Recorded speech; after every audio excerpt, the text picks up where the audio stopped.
All right, everybody, welcome to episode 12 of the Business Blueprints. And this week we are going to talk about money.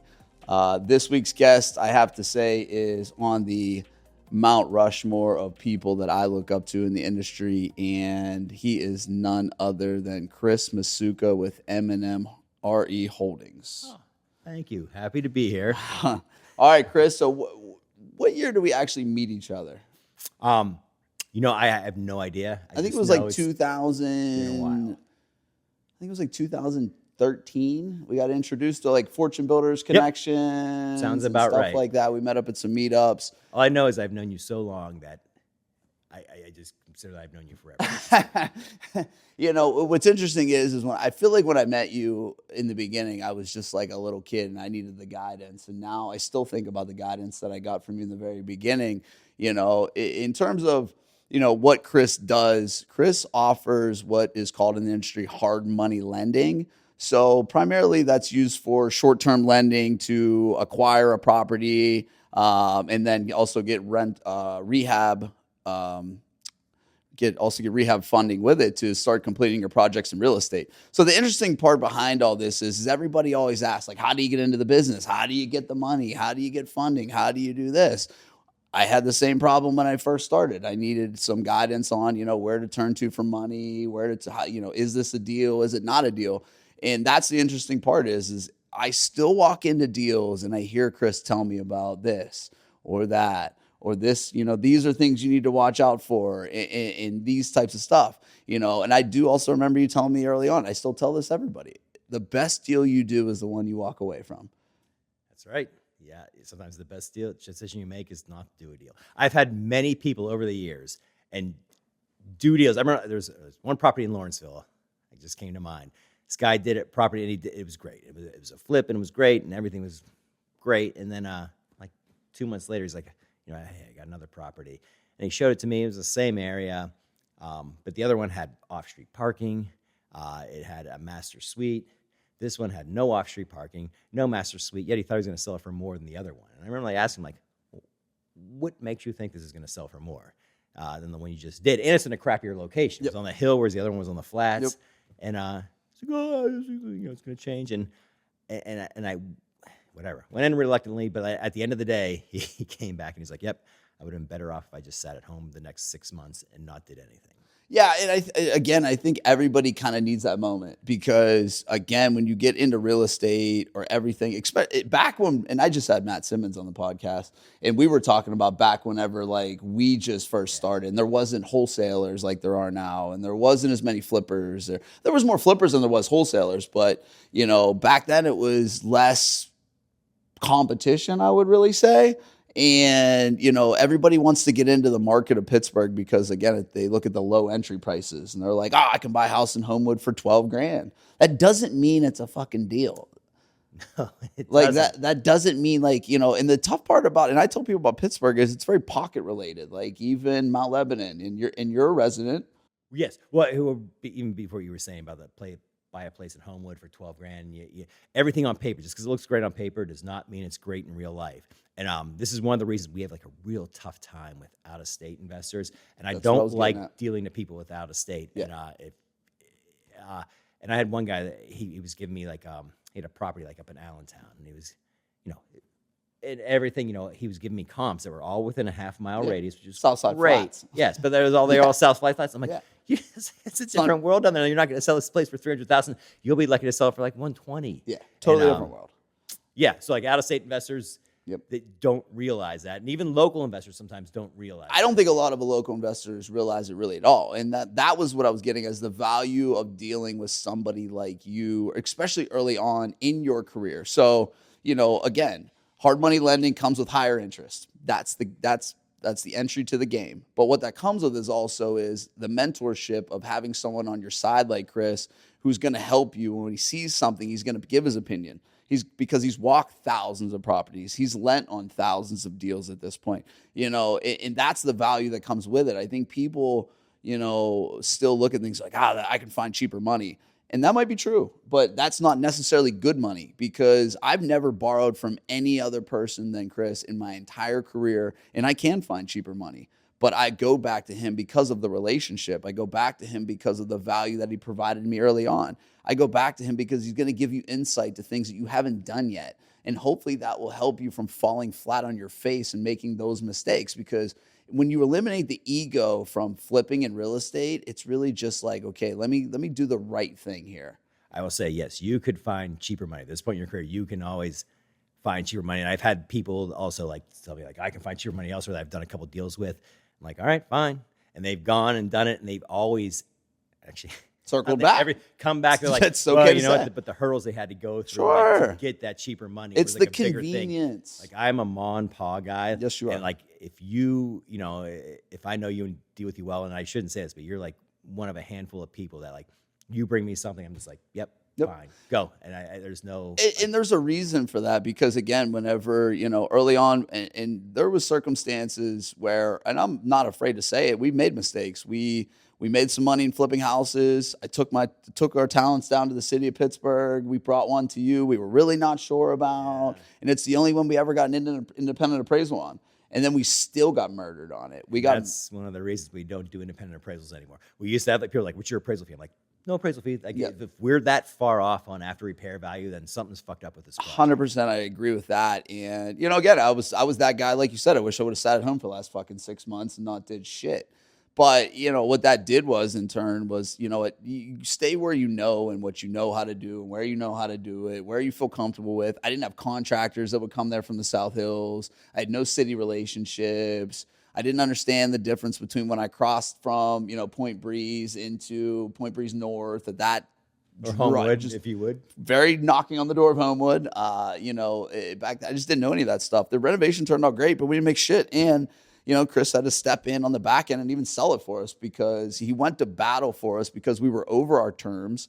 The lenders wanted to default on us, but you went to bat with us. You came in, you helped us out, you got us through the project. We didn't make shit, lost money for sure. But that was any other lender could have just said, fuck you.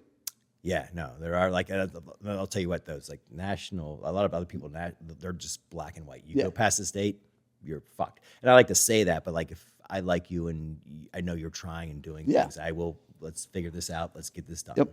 And that's the value of all of this in the short-term lending world. I use Chris all the time, even for my refis now. I mean, we're in, we're out, we're in, we're out, we're in, we're out. I mean, it's not meant to be something that you take for 2 years. It's not meant to do that. You're not going to make any money if you take hard money for years on end and think you're just going to keep compounding it. Yeah, real quick, I had actually a guy right before I came here today. It was like, asked me, like, well, I want to know your other other options. I'm like, other options? I'm like, it's hard money lending. It's one option. Yeah. Everything it's 15% interest across the board. And like, you should not, if you want this to be going on for more than a year, something's wrong with this project. You should not want to be paying us this money for that long. Like, get in and out and move on. Yep. Yeah, it's used in a tool used in a bunch of different ways. I mean, I used you on a bunch of flips early on, sold every one of them, did what I said we were going to do, paid you back, had no issues, come back, yada, yada, yada. And I mean, even in new construction world, I mean, we've talked about this story a million different times. I mean, it catapulted us at Hemlock to where we are now, because back then we had zero branding, no marketing, no value, no nothing. And, I went to Chris based upon my relationship and was like, hey, I got these 2 lots. I got dirt. I got no experience building houses. I have a plan. I think this is going to work. Here's the people we're going to do it with. What do you think? And then Chris was like, no. And then it was, well, let me talk and see what we can do with it. Yes, if you were someone right off the street, it was no, 100% no, 100 times. That's not what we do. And actually, me and my partner did a new construction project at one point ourselves. And we're like, after we did it, we're like, we don't need to do this again. Yeah. And you came. Yeah, the answer was no. But like, just because it was you and what you've done and everything you did in the past and the track record, I tell you what, like, this whole industry, you do what you say, what you do what you say, and you say what you do. As long as your word is bond, like, for me, someone like me, that goes a long way. I don't have like an underwriter that I have to that is an independent party that then says like, nope. It's just like, no, this guy says what does what he says. And when you brought those to me, I was like, oh no. But then, I talked to him, like, I mean, again, and my partner. Yeah, I mean, again, you went to bat for me. Based But I upon did. But relationship. and I had them 95% where they're like, "Yep, this is a go." And I was kind of telling you "Yeah, we're good." I was at the point though, where I could tell them "Hey," even if they were like, "No, I don't want to do it." I'm like, "No, I gave this guy my word. You do it." And then a couple of days later or whatever, you called me and you're like, "Oh, no need for it anymore. I got it funding elsewhere." And I was like, "Oh." Yeah. And I Called you told back. my investors, Called you back. and they were like, "Great, didn't want to do it anyway. Didn't want to do it anyway." I'm like, "All right, well, great, no reason. We don't have to do it." Yeah, so then we took those 2 lots and we turned it into 4 lots. Yes, and then 2 days later, he called me and said, "I need that funding." I'm Yeah. like, "What happened to Stu? You said it was going to fund it." Yeah, but again, it was transparency on, we shared our spreadsheets with you. We shared our everything with you. And, you came through and, But that's because of you and what you did in the past. Sure. Stuff like that, I will always make exceptions. and I appreciate that. And like I said, that's why we keep the relationship. We did those deals. And then, again, it comes to another point of my career where when we added the 2 other lots to it, we were at about, I think, over 1.2 million with you. And you pulled me in your office and you were like, "Listen, the game's super real now. You owe us X a month. And I care about you as a friend, and I don't want to see something happen to you." And again, you don't get that in the real estate world all the time, because the real estate world and construction world is always okay, how can I take this relationship and leverage it to its highest power and then maximize it and move on? That has never been that type of way with Chris, where it's listen, you owe us this money, and no, we don't want to take it back, but yes, it's real and this could crush you, and think about this. So, luckily that's what kind of catapulted us to being what we are today, because we didn't make shit on any of them deals, and we paid Chris and them a lot of money, but they catapulted us to being what we are, to the success that we've had today. We needed a startup. I needed to be able to build a brand. I needed a way to get our product out there. I needed an avenue to get our name, our reputation, and opportunity out there. And that's what hard money was for. It was, we still didn't go over the 6-month timeline. Oh, I think we might've went a little over it. No, you did great on those projects. But I mean, we weren't anywhere. I've never held money longer than maybe, that Point Breeze one was the longest one ever. And, nowadays we're turning refis in, less than 45 days, which is great. And that's what it's meant to do. It's meant to open up doors and opportunities that you're able to take advantage of. It's, that's what I think people get a lot of, because I've looked other places. I'm not going to be dishonest with you. I've gone back and then I see their fees and I see all the bullshit they don't talk about. And I see the underwriting fees and this and that and this up front. And then we can only do this and we can only do that. And I'm like, they're like, well, you got to bring $58,000 to the deal. I'm like, what the fuck kind of deal is this? Somebody that came to me after they just bought a place, on a hard, and there was 6 points of fees that they weren't expecting. Sure. That they didn't learn to at the closing table. And he came to me a week later and he's like, "Chris, I'm going to refinance." And it was someone we did a deal with before. Sure. And I'm like, "Why? You already did this." He's like, "No, it's at this point, it's the principle. I just went out of this and out of these people's, Because it ruins the vibe of the deal. Yes. It ruins the ability to move forward. It makes it hard to be able to play the game laterally and vertically. And, that's, again, the situation in Pittsburgh is very tough. And you talked about it with the out-of-state investors. We get it all the time because people come here, they don't know the markets. And that's a very difficult thing here in Pittsburgh because we have such pockets. And, that was the ability when I got to work at, doing acquisitions. I got to learn all the pockets of the neighborhoods, and I got to learn, the different municipalities, and I got to do all the, everything from signing the contract to closing. So I got really good at everything in between. And, we worked with you a lot on those too. And again, it's just a relationship that kind of keeps going and going and going and going. So what are some of the challenges that you're getting now, whenever you come across a new investor?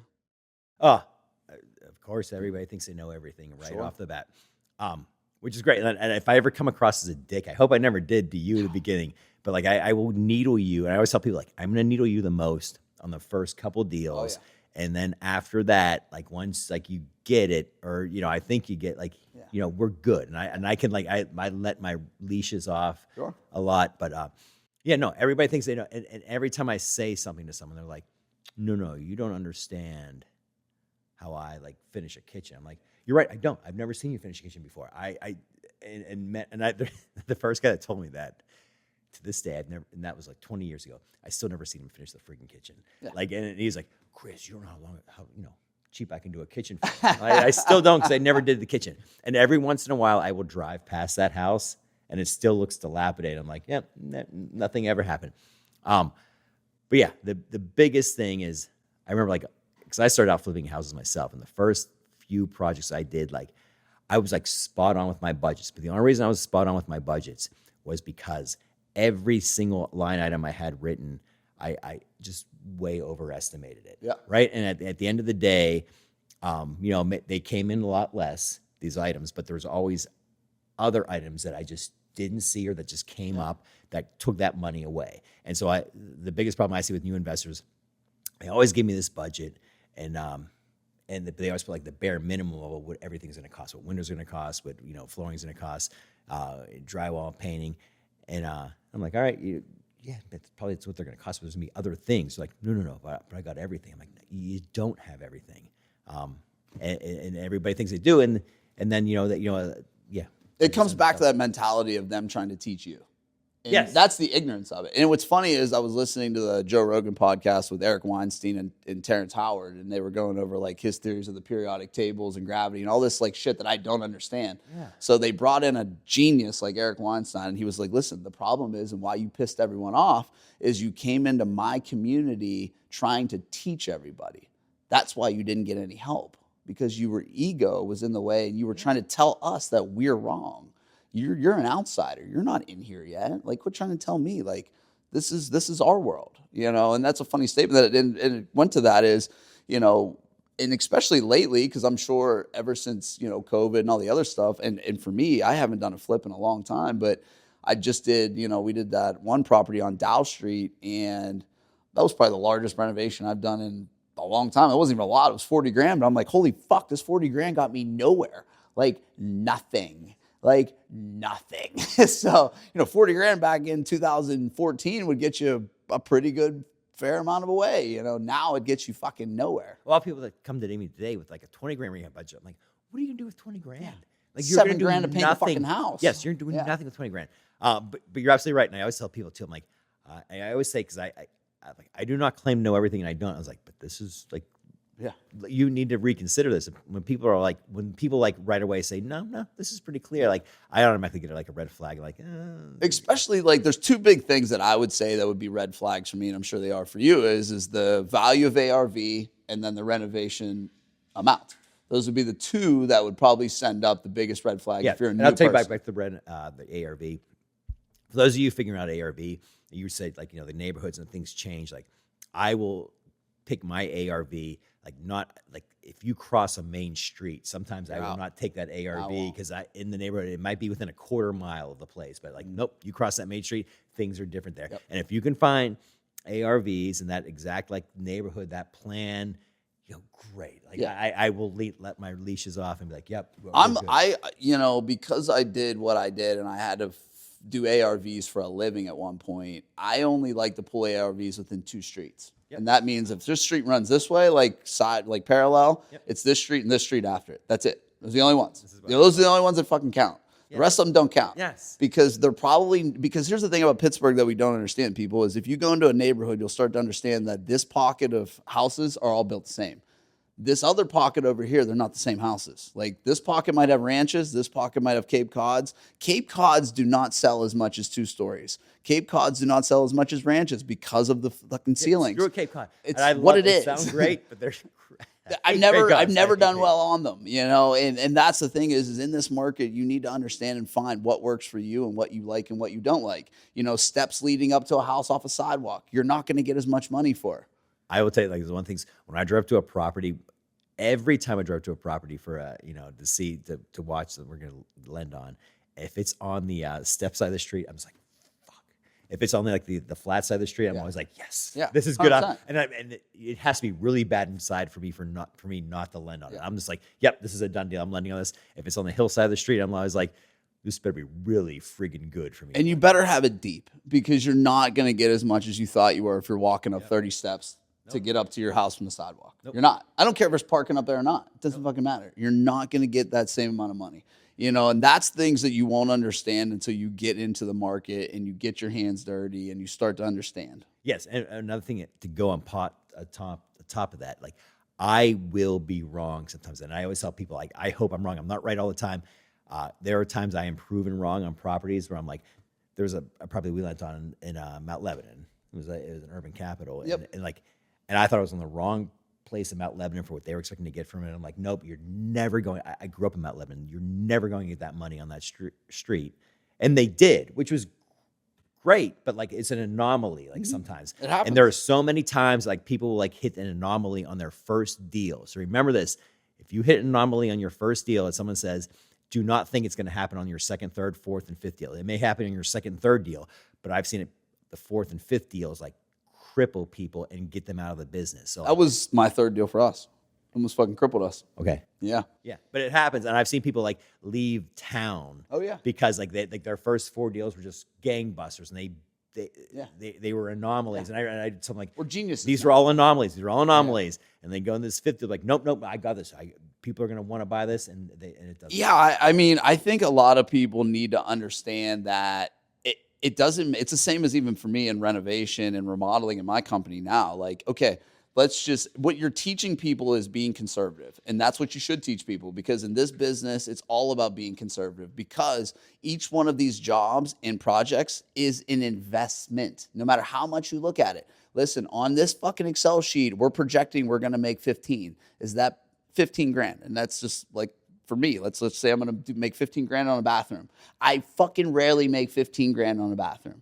That's just because that's how the game goes. Yes. Like, so whenever you're conservative and you're running your numbers, like, yeah, you might on your flip in your repair estimator and all this other shit and tools that we use, it might tell you that you're going to make $65,000.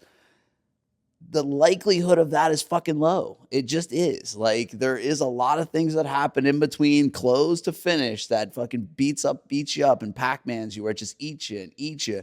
And one thing about construction is you can throw as much money at it as you want and it'll just keep fucking eating it.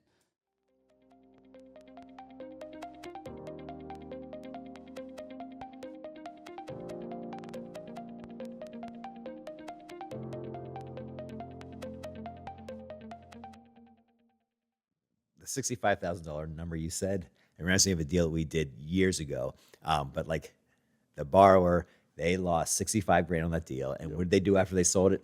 They went out and took their whole office for a party. And it was like this, just because of that property, you just had to get rid of it. It was just like, you realize that sometimes there's a cancer and you celebrate losing 65 grand. But for them, it was great. It wasn't their first deal. It was many deals down the road, and they could absorb it. It got it off the books. It fucking got rid of the headache that all the energy had sucked away from you. Yeah. I mean, there's a lot of people that get good at what they're good at. For me, like Dustin and myself in urban and those guys, they all like 1950s and above. They love that shit. That's what we like. Then you have Alex, who does all full guts and older shit. And he's not afraid of big projects and he can take them on. He has the crews from. That's great. That might be your specialty. It's not mine. Used to be most every one of our borrowers were like that. There's old homes and those. They got them fully to the studs and start from scratch. And then it was like, I don't know what year it was, but like maybe, 15 or 16, everybody just started like doing these smaller rehab budgets. And it's great. Yeah. And I have like maybe one, maybe 2 borrowers that still do those full guts. And they're the only couple people I would like. I'm still always like, why do you do this? Because it just beats the shit out of you. And then you ask yourself, like, where do you stop the construction? Am I over renovating now? Like, am I going to get beat up on inspections? This house is 4,000 square feet.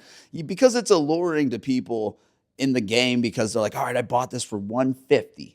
I'm going to sell it for $7, but I'm going to have to put $300 into it. And it's going to take me a year. Right. Well, people think stuff like that is sexy. They post it on social media. And I'll tell you what's sexy. What's sexy is making money. Yeah. What's sexy is not these big budget projects, these high ARV properties. Those are the properties you get messed up with the most. And me as a lender over the years, we've made our niche. Like it took a long time for us to realize this, but our niche, and we'll have over $1 million out to multiple borrowers at any point in time. But we never want to be above $200,000 $100,000 on any one single project for this. And that's to elaborate, that is renovation and purchase. Correct. Now we make exceptions for certain people here and there based on right. track Based record, upon your like, relationship with yes, you. Right. And how comfortable we feel with them. But once you get in these higher price properties, like I said, people expect more. Where do you stop the rehab? Costs become more. And your buyer pool is way less. Well, I think also too, and what I've learned since I've gotten into new construction is the higher you get in the price points, you have to contend with new construction now, because now that becomes an option as well. Like if you're spending $800 on a colonial home, like you can go and build almost with any builder and get a brand new home. Why not? Like the higher you get in any price points is the more options those people have. Yep, they have more options. And why do they want your crap that you've already done? Why wouldn't they just want to pick everything from scratch themselves? Yeah. So did you guys learn that over time based upon having issues with borrowers, or Correct. just because the market, or just because the Pittsburgh market is just deal very in fluctuating? particular? Like, yes, no, we learned it over the time. We never also just as an investor, people always say you want multiple streams of income, you want multiple things, you want everything diversified. Yeah. Like, why would you as a lender then want to have, a big amount of your portfolio chunk into one friggin' property? Yeah. Then if that property is a dud and screws up, then you're kind of like, it messes you up. Whereas if, you want everything spread across. But there was one property in particular, and I remember it, is this property in Fox Chapel, which is, I always hate when someone calls me today. They'll be like, I got this great property. And I'm like it's high end. And I'm like, all right. And I'm like, you're not enticing me. Yeah. And where is it? Like, it's Fox Chapel. Like, oh, you're kind of losing me right now. But this property is in Fox Chapel. We lent a good amount on this property to begin with. And we had the buyer bring, a decent amount of closings. So we didn't want to do it to begin with. And then, throughout the project, of course, because it's a high-end property, he was running low on funds and had other crap going on. And so he asked us for more money on it, and which we don't ever ask us for money on a property. But so everybody understands, don't ask for more money. You're not getting it. We did it. And, but this is come back to the appraisal. It was your property in Point Breeze and this property. I had my buddy go out there, look at it. He was an official, appraisal. And I paid for him an appraisal. I didn't tell him what we had into it, what we wanted it to sell for. And he gave me an appraisal back. And the appraisal back was $990,000. And I'm like, all right, great. We can lend him more money on this based on this 990 appraisal. You know what the property ended up selling for? Probably in the eights. 640. Wow.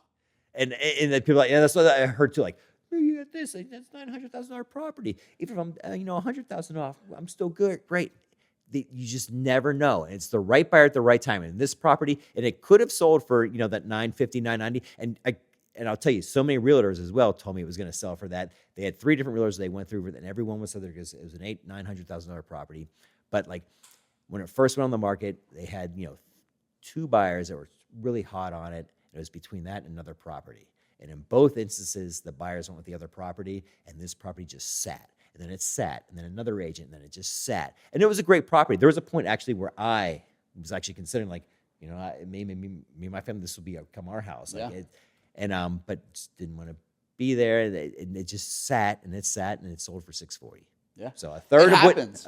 Yeah. I mean, that's the issue whenever you're cutting down and it's also knowing your buyer pool of Pittsburgh, right? So, if you look at medium household income in the state of Pennsylvania, or even more specific to that is Pittsburgh in general, the median is $65,000. Yeah, let alone in the country, people don't make that much money.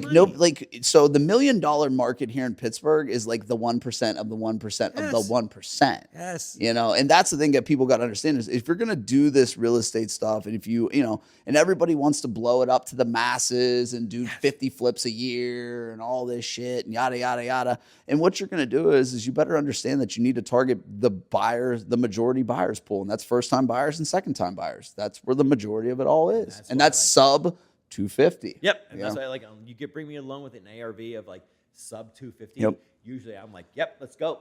And what's weird is now, even for me, I don't, and I'm not even going to call myself a seasoned investor, but boy, has the market changed since I first bought my first house. And now I'm like, I'm still looking for the deal in Pittsburgh where it's buy it for 60, put 40 into it, and it refis out at 180. Those are very hard to come by now. Now everyone's buying it 115. And they're going to now trying to push it to where, you know, I passed on a deal. I was looking at a wholesale deal the other day in South Park, and I live in that area. I know that area notoriously. I've done tons of flips there. We built houses there. Like, I know the market. It's a style house I want. I'm just not willing to pay what some of these people are willing to pay. I'm like, it's fucking crazy. Real quick, just the style of house, like that's a big word. And we come back to the Cape Cods, and I was saying how they suck.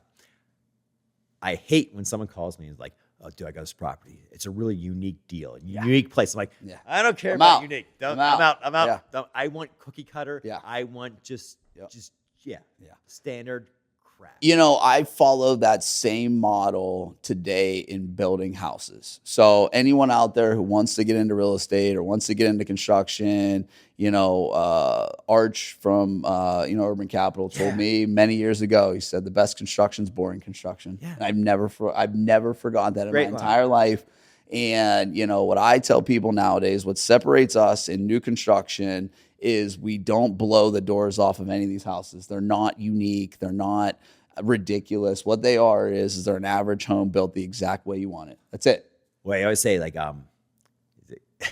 but yes, if you want something unique, you know, have the end home buyer in mind already there, yeah. And they're paying for the money. Yep. Otherwise, do not think of what you think somebody might like. And my mom always told me, because I was like, you know, when I was like a younger kid, like a little brat, and like, I want to do this, I want to do that. And she was like, you know what, you want to make money like that? She's like, you know, to dine with the classes, you got to cater to the masses. That's exactly right. You know, and that's kind of, you know, what we started to do, even our business. Like I said, it's just, you know, we do the things that a lot of other people won't, and we just keep it very simple. You know, build the houses that are easy to do. We're in and out. We make some money. You know, that's it. You know, and again, we had to find that kind of niche. And I'm very specific. Like, I think a lot of people early on too is they have this like ego in them, or of some sort of like, they just like, it feels great to buy something. And you're like, yeah. But people need to understand, like, when you sign for these deals and you take that money, it is now your money. There's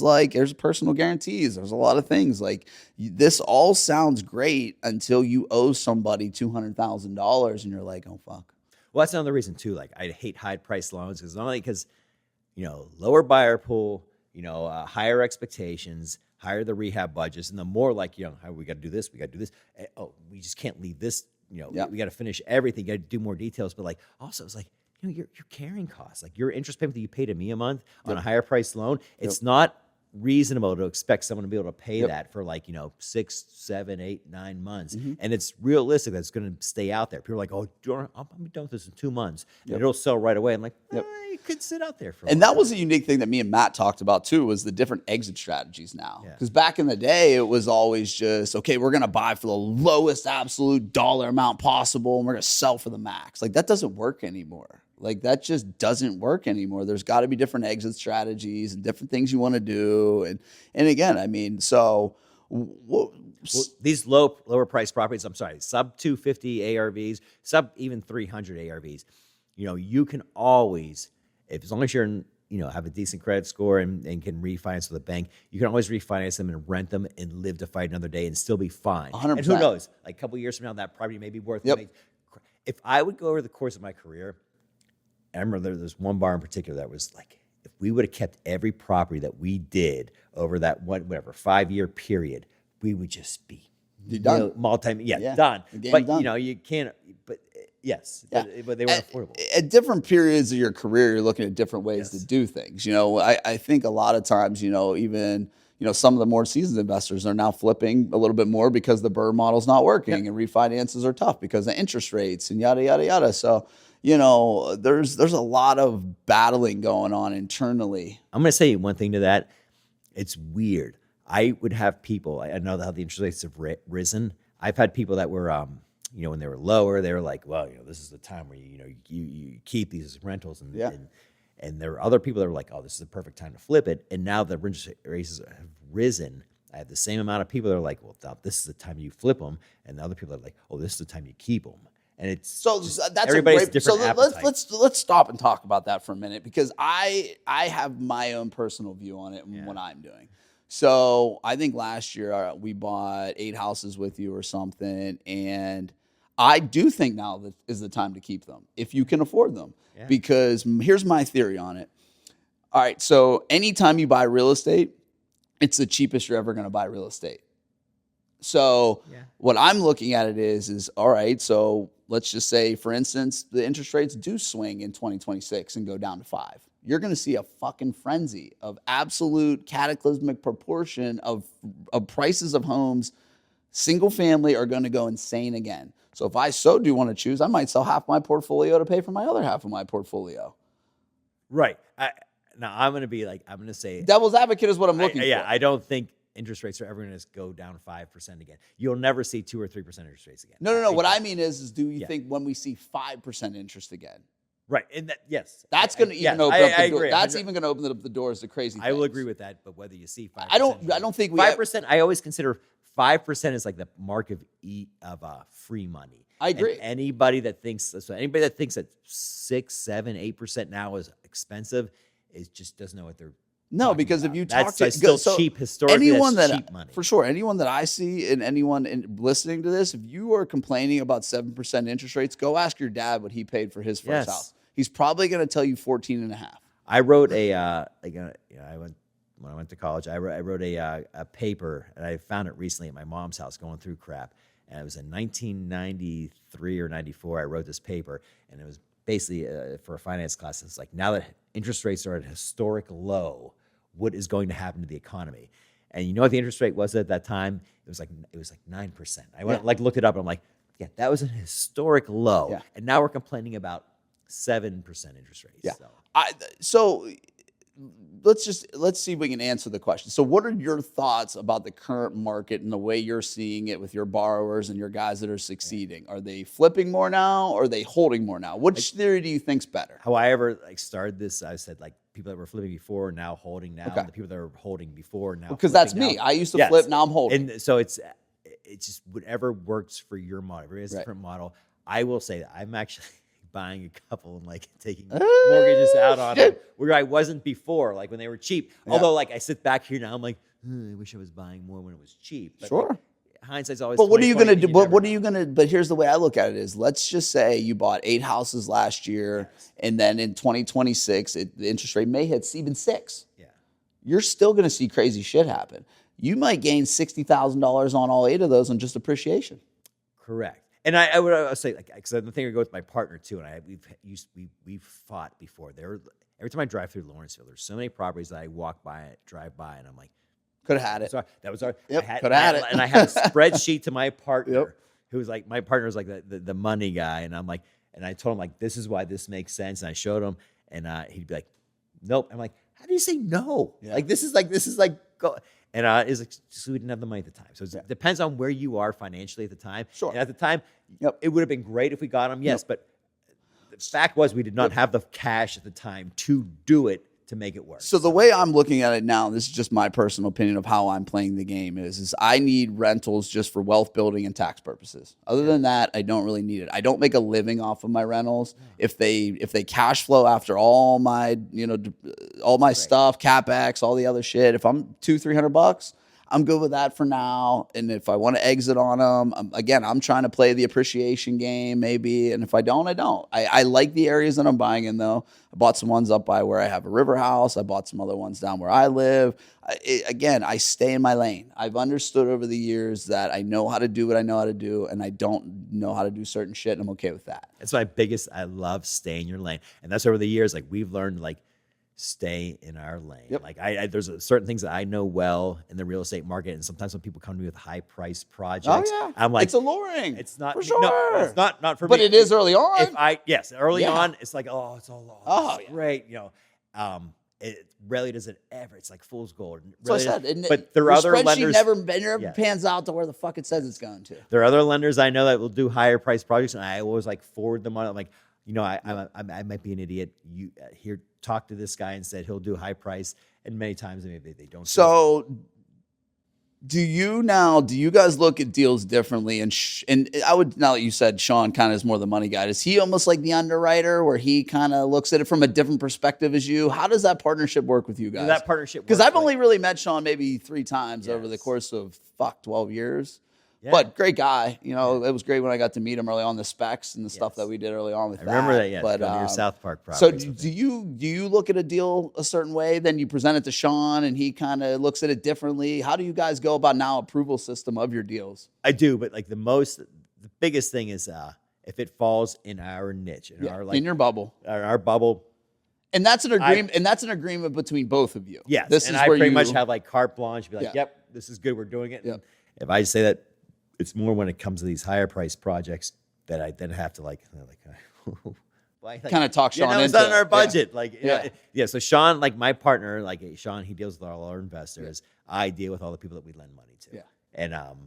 And if you're in our, you know, our comfort zone of projects, I have the carte blanche to be like, yep, done deal, let's go.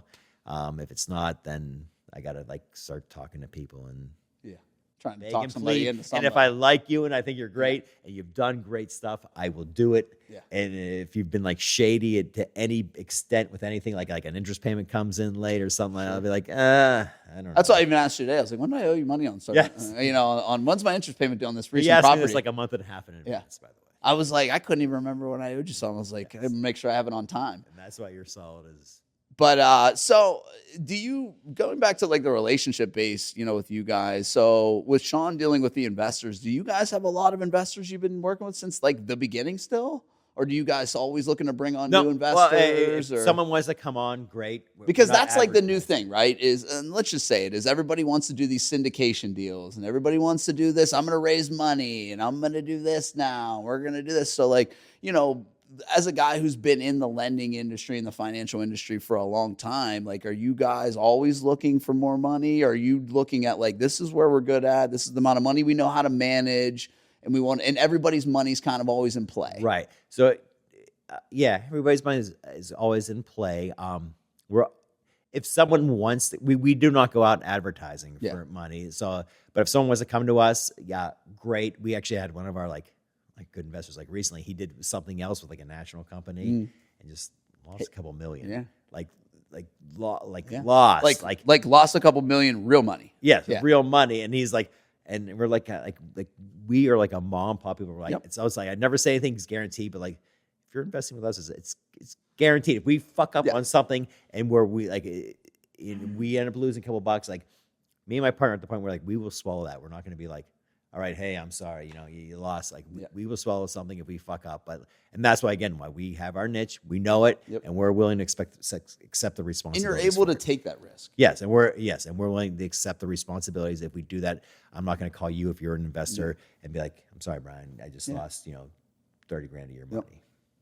Yeah, because that's the thing. It's like, well, now everything's like, I see all these guys in these masterminds, and they're like, well, you got 50K as minimum entry. You got to be accredited investor, and we do this, and we're doing this. You're going to get an interest check monthly on your da-da-da-da-da. Yeah. It's become the hot thing, It's these syndicated deals on these big multi-units and all this other bullshit. And, my thing is like with real estate, there's a lot of fucking bullshit that flies around. There is a fucking lot. There's a lot of people out there portraying shit that just isn't fucking real. And let's just be honest about it, And that's the shit that I see nowadays. And I've seen it inside certain circles where everybody will start firing into something that's the new hot thing and just get fucked. And then all of a sudden the money's gone, the property's shit, there's no more left. And what are you going to do? How do you get an interest payment on zero?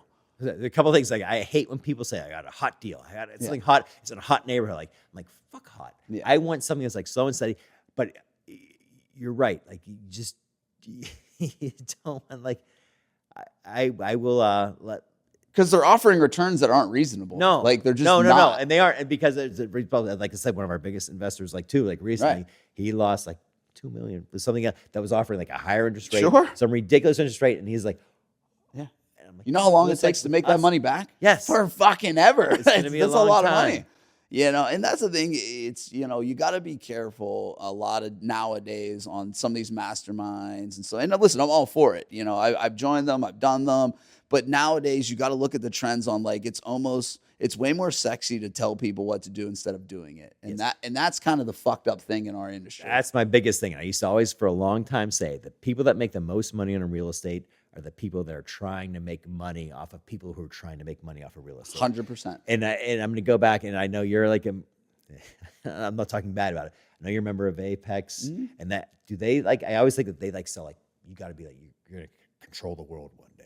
Like you're Yeah, gonna, so that there was a disconnect, and I'm gonna be honest with it. Like I've had great experiences with it early on when they were in. What's weird is that thing blew up like crazy, and then you seen it dismantle because there was internal turmoil. There was money flying around by the millions, and what it was a bunch of people around the country trying to make money off each other. Yes. And that's fucking ridiculous. No. It wasn't about helping each other Yeah. or the community. It was, okay, how do I leverage you because I'm a digital marketer and I want to be your client, or I'm a national this and I can do this anywhere, and I'm just going to grab 10 grand here, but I'm going to grab 10 grand from 4,000 people. Like, that's what it became when I started seeing that. And then there was a bunch of people who were just ripping people off and nothing was being said. And I'm like, wait a minute, this is fucked up. This is ridiculous here. This guy has knowingly robbed somebody and we're okay with it?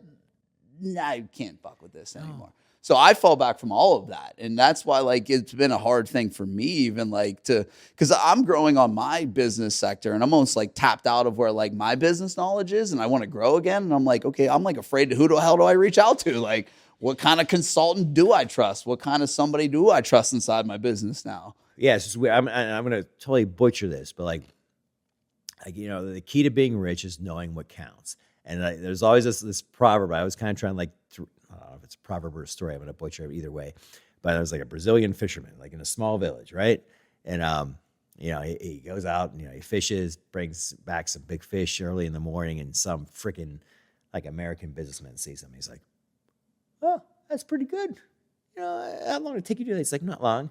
He's like, "Oh, why don't you stay out and do more?" He's like, "Nah, this is all I need to feed my family. I go play with my kids. Go have a nap with my wife in the afternoon. Go hang out with my buddies, have a couple beers, and sing and play music. In the evening, and then get up tomorrow and do it again." And the guy's like, "Well, how about you stay out there longer, get more fish, get a bigger boat so you can make more fish." And he's like, "Oh, okay, And then what?" And he's like, "Well, then, after you get more boats, more people, and get more fish, and get a cannery business and distribution." Yeah. He's like, "Okay, and then what?" He's like, "Well, then you move to the big city, you get a big house, and you keep it going, and you live like a king." He's like, "Okay, and then what?" He's like, "Well, then you take it to the stock market, you sell it, and then." He's like, "Okay, and then what?" He's like, "Well, then you retire like a little fish community like this, and you go out and fish in the morning, and hang out with your kids, hang out with your kids, take a nap with your wife, and hang out with your friends in the night." He's like, "Well, that's kind of what I'm doing now." Like, it's like always, like the key to being rich is knowing what counts. And over the years that I've been doing this, the biggest downfall is like ego and people wanting to become bigger than like. I think from the outset, just know like real estate people. Everybody thinks real estate is going to make you rich. And it can. Oh, it can. Sure. 100%. But it's not going to be quickly. No. It's going to be over time. 100%. And you're going to screw up many times. And I've screwed up many times. Yeah. But like, just realize, like, kind of set a goal. Like, where do you want to be? And when you get there, like, be happy with it. Don't be like, now I got to get bigger. Now I got to get bigger. You don't have to get bigger. Just be happy where you're at. What you need to do is get more efficient. That's what you need to do. I had the same conversation recently, and I said, listen, I understand that I have 10 more summers with my girls. That's it. I have 10 fucking more summers. Yep. I don't give a fuck about any more money. I don't. What I care about, because I've looked around at other guys in other industries and these things inside of Apex, and they're traveling around, they're speaking on these stages, and they're doing all this shit, and they're da-da-da-da-da, they're flaunting all this and that, and they're home with, they're these big extravagant dinners, and I'm like, bro, I would rather be home with my kids. And that's just me. And again, that's my perspective of the game. Do I want to get rich one day? Yeah, maybe. But what's my definition of rich? Like, my definition of rich is having fun with the people I'm surrounded with and protecting the ones around me. And that's what rich is to me. We've talked inside of our business, like, listen, do we want to go national? Fuck no. Do we want to go outside of our market? Fuck no. Do I want to be the biggest and baddest? Fuck no. What I want to get is really great at doing something that I love to do. That's it. And I will say fuck no to every question you just asked. Same with us. Yeah, and that was where I was heading. That's I'm exactly good with where all I was going to head. Is what are you guys do you have any expansion ideas? Are you good with where you're at? Are you content with, what you got I'm good. going People on? people always say you have to keep reinventing the wheel. Like, No. no, I don't think you do. Like, we know our lane. We're staying in our lane, and we're good with that. And that's Yes. fine. So how have you, obviously you have your sub 200 market, but has that shifted since the market shifted? It obviously there used to be a 150 market here, which is still there a little bit, but very rapidly depleting. Yeah. Now, are you going to adjust as these ARVs go up? Because here's what I tell people is, even when you're pulling ARVs now, when I pull ARVs, I look if it's sold during COVID. I don't count that as an ARV. Right. I don't count that as an ARV because that was an imaginary time that I don't think we'll ever see again. So that doesn't count to me. Right. So what I do is, and if I'm going to count that as an ARV, I'm probably shaving 15% off, because I don't trust that number, because that was a time that you'll never see again with interest rates we should never see again. So are you going to adjust your guys' model as Pittsburgh starts to shift a little bit? But first off, this is why I trust Brian Bursick and whatever you bring me. Like, it's, I don't know. We see how. I just take it as it goes, and if we have to adjust, I don't know. Like, Pittsburgh is still like a great market. It's a fucking awesome market. Like, it's awesome for us, those that live here. Stay out of here if you don't live here. I know, and that's part of the reason too. Like, we've stay out of here if you don't live here. Part of me is like, there's only like people, if you're from out of town, you're listening to this, and I list Lendy, who like, it's because I really like you a lot. But like, there's a lot of people that call me. I'm like, I don't know why you coming in here. Like, we get it all the time. Out-of-state investors call us all the time down there. Like, we want to build houses on these lots. We need it for $150 a square foot. I'm like, dude, I'm at $250 to $275. And first off, it costs me more than $150 to build now. I had someone recently, I can't do this. Real quick, tell me, like, they were going to build new construction for $100 a square foot. Yes. And I was like, you are nuts. Like, you're not like zero. Like, no, this other guy's telling me he's doing it. I'm like, this other guy is lying. Lying to you. He's going to take your big deposit check and run. Yes. But he's like, no, you don't understand. He's like, maybe things cost cheaper out here. I'm like, no. Things are Nothing not 20 miles outside of Pittsburgh. Things do not cost cheaper. No, they cost more. Yeah. And then, it's a speculative thing, and that's my. And wait. And I said, like, I feel like I was saying like an idiot to him. He's like, no, you don't understand. And he actually called the person on the phone.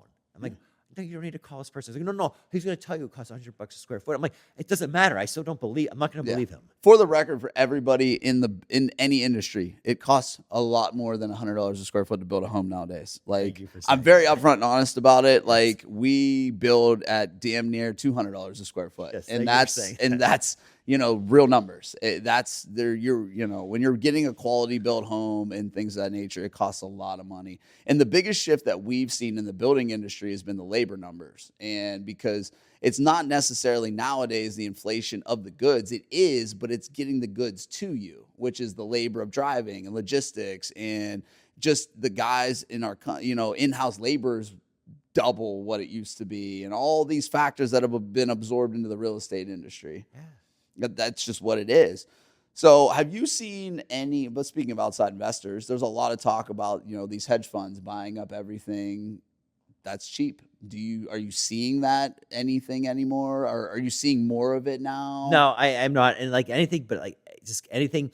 And I would say, like, be careful of anything that's like a fad or a hot. And I always say, over the years, like, anytime there's been a hot neighborhood or a hot market, or they always go friggin' cold at some point. And you keep, just stay with it. It's like, steady and true. Like, and you'll win. Like, slow and steady wins the race. Screw this, hot, like, get rich quick. If you're not going to get rich quick. And you'll make some money. I mean, there's no doubt. Yes, you'll make some money, and you'll lose some money. No, fuck yeah, you're going to lose. But just like stay like smart, and, and just slow and steady wins the race, man.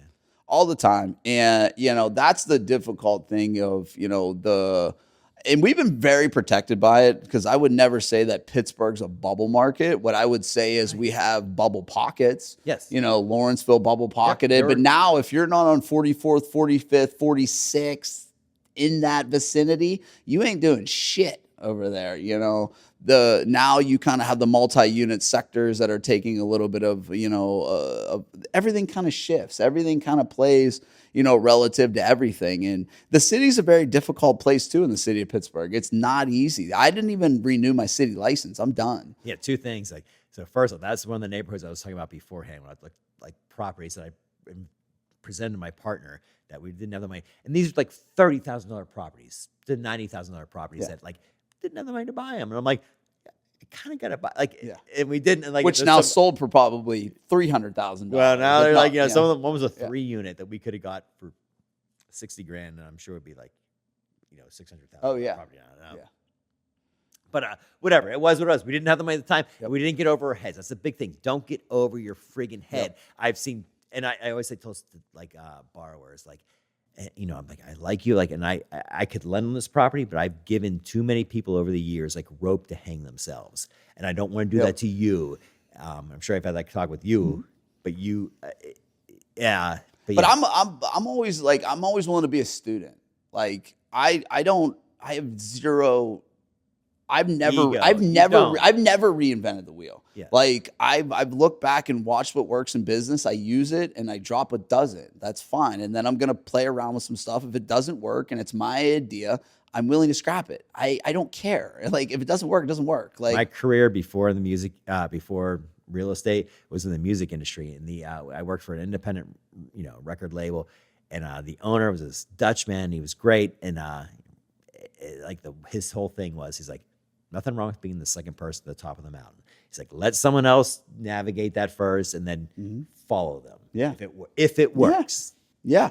I mean, it's a fascinating thing because we all kind of play it differently, and we have like a group that all goes to dinner, every now and again, and we all kind of play the game a little bit differently. Yeah. But we all have our niche and what we kind of do and this and that. And we all found our way and swam around. And every one of us has all had our ups and downs. Every single one of us has got our ass kicked on properties. Every one of us has overthought something, or something's gone wrong, or, that's the value and this is what I love. And I don't even necessarily play real estate as much as I play construction anymore, but I still play it to where, it's always nice to get around guys, and you need to learn the do's and the don'ts, because what happens is when you get around a table with a group full of guys and they start talking about things, you're starting to now able to see it. When you see it on your neck, you're like, oh shit, I remember he told me about that. Fuck, I should stay away from that. That's expensive. Yep, I'm going to definitely stay away from that. Or you can just full steam along and not listen to anybody's issues and how they solve them, and then just run right into it, and you're going to get the same result. Well, the thing is, you always have somebody,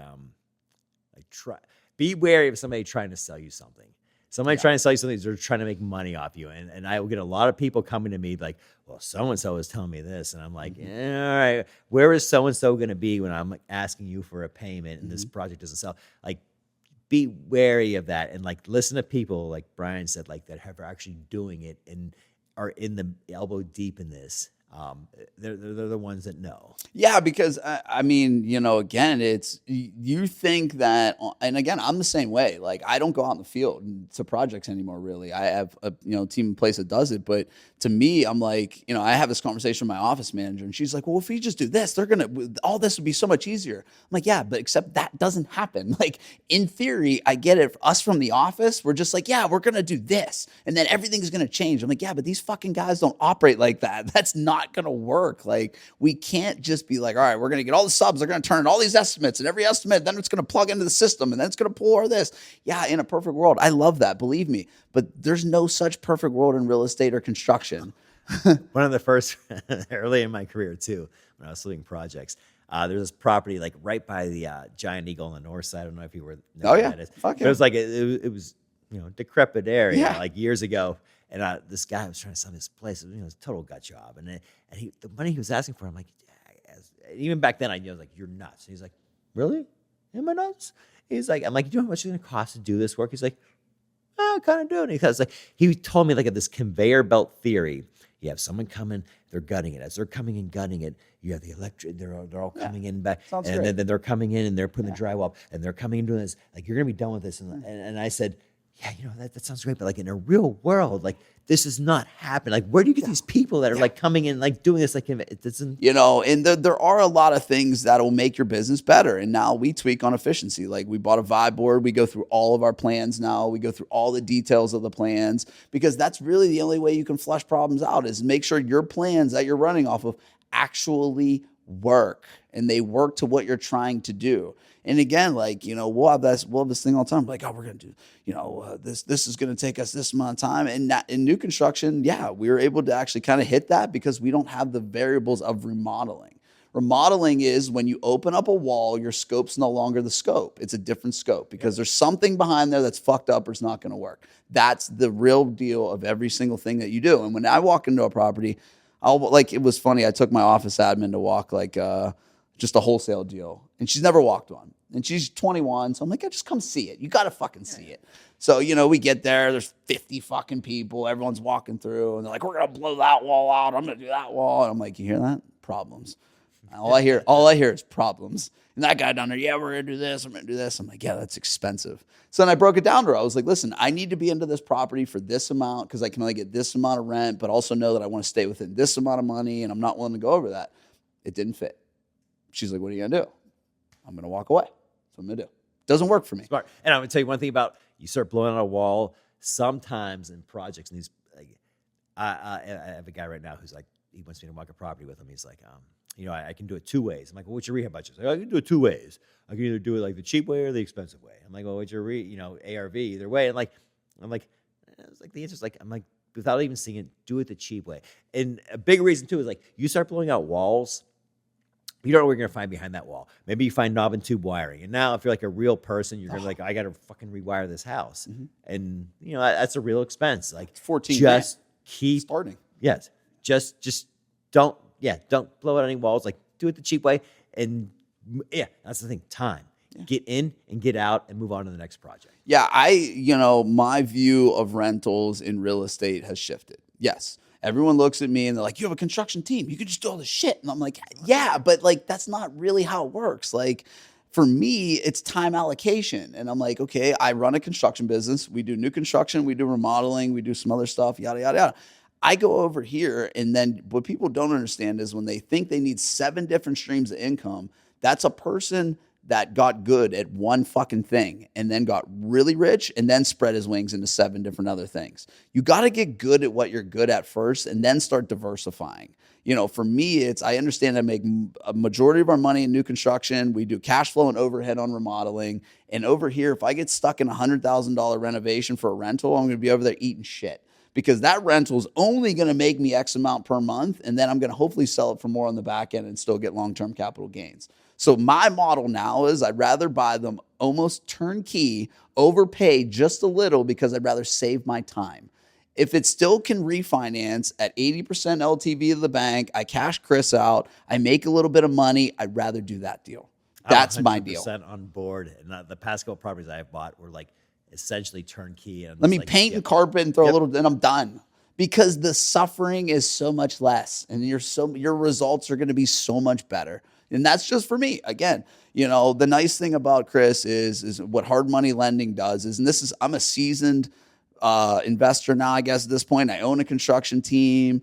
Sure. Could I in-house my own financing? I hear it all the time. Why don't you just use your own money? Well, why? Why would I do that? When I factor my deals in to utilize, because here's the thing, people, that you don't understand is cash is always king. He has the cash. You do not. So he is king. What happens is now I can keep my cash internal to our business. And if a big opportunity presents itself, I then can jump on that opportunity. If I go tie up 150 grand on a rental property, then what? I'm passing up on a lifetime opportunity that I may get somewhere else. Yeah, no, I'm the guy who has the cash, but I still I have personal money that I keep aside for crap that happens for with our rentals or with my partner. We see a property we want to buy. You can do it. Yes, you always want to have cash available. And I have people that they're like, well, if you don't need me for the full purchase price, if I don't need you for the first full purchase price, do you care? I'm like, no, I don't. Keep your, whatever you need. Keep your money 100%. Safe. You're using, because you still have to pay me monthly. And you have to stay liquid. Stay liquid. Stay liquid. And that's the thing is, for anyone listening who wants to get involved in real estate, I highly, highly suggest you reach out to Chris Misutka at M&M RE Holdings to get started. For one, you're going to go down the crash course of the same education that I went through. And I'm telling you, this fucking guy is one of my mentors. He's an amazing human being. And also, he's not going to bullshit you around. I'm telling you, I've went to other lenders. I've checked out other lenders. I've contacted other people. I still go to Chris because for the convenience and simplicity, the relationship. And again, he has the abilities to start you in your career and put you in the right direction. Don't go to him trying to teach him. He doesn't need taught. You need to listen. You need to understand that he is going to lead you in a way that you need to be led in real estate. This real estate shit is not a game. You will go fucking broke faster than you will get rich. I promise you, you will go broke faster than you will get rich. Listen to me again. You will go broke faster than you will get rich. I promise you. So when you want to get into this game, you want to build your team around you and you want to build your team of solid people. Chris has been in my life for over a decade. I will never borrow money from anyone else but him. And that's because there is a reason he propped me to where I am at in my career because he took a chance on me. That is the real deal. That is real deal, folks. You want people in your corner who will always look out for you and take care of you, whether you like what they say or not. That's fucking it. You will get a lot of fluff in this industry from people who are just out here to take advantage of you. I promise. You will not get that with Chris, and you will learn some shit along the way. Stay open-minded, and do what you're and stay solid, and you will have a great, partner in your business forever with Chris. Oh, thank you. No, man, I really mean it. I mean, you mean a lot to me, dude. And there's times, I say it to everybody. I will never, ever take credit to where I'm at without you. I swear to God. You put me in a position in my life I've never, ever thought was possible. Likewise, it's people like you that say it's a two-way street, man. We all succeed off each other. That's it. So thank you. So anybody looking for that money in real estate, reach out to Chris because he's got it, but you're going to go through the process. All right, everybody. I hope you got some value out of this episode. Chris, thank you for coming. Always a pleasure, my man. Oh, likewise. Look forward to arm wrestling in a parking lot again sometime. We'll save that story for another time, everyone. Thank you.